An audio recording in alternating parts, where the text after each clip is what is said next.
मागील काही दिवसापासून राज्यातील बहुतांश भागात पावसाने विश्रांती घेतल्याने उष्ण, दमट आणि कोरडे हवामान अनुभवायला मिळत आहे.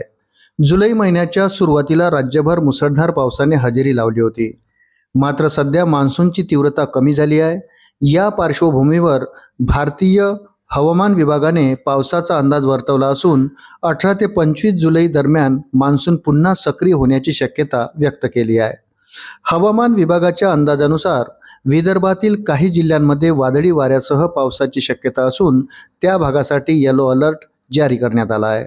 मात्र कोकण, मुंबई, मध्य महाराष्ट्र, उत्तर महाराष्ट्र आणि पश्चिम महाराष्ट्रातील बहुतांश भागात मान्सून पुन्हा सक्रिय होण्यासाठी आणखी 5 ते 6 दिवस प्रतीक्षा करावी लागणार असल्याचे स्पष्ट करण्यात आले आहे. सध्या महाराष्ट्रात उष्ण आणि दमट कोरडे वारे वाहत असल्यामुळे पावसाची तीव्रता कमी झाली आहे. त्यामुळे अनेक भागांमध्ये उन्हाचा चटका आणि उकाडा वाढला असून शेतकरीही पावसाच्या प्रतीक्षेत आहे. हवामान विभागाच्या रिपोर्टनुसार सध्याची परिस्थिती केवळ एल निनोचा परिणाम आहे असे ठामपणे सांगता येणार नाही.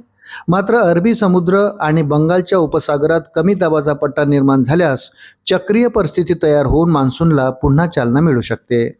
याशिवाय इंडियन ओशन डायपोल सध्या सकारात्मक अवस्थेत असून ही परिस्थिती ही मान्सूनच्या पुनर्सक्रियतेसाठी अनुकूल मानली जात आहे.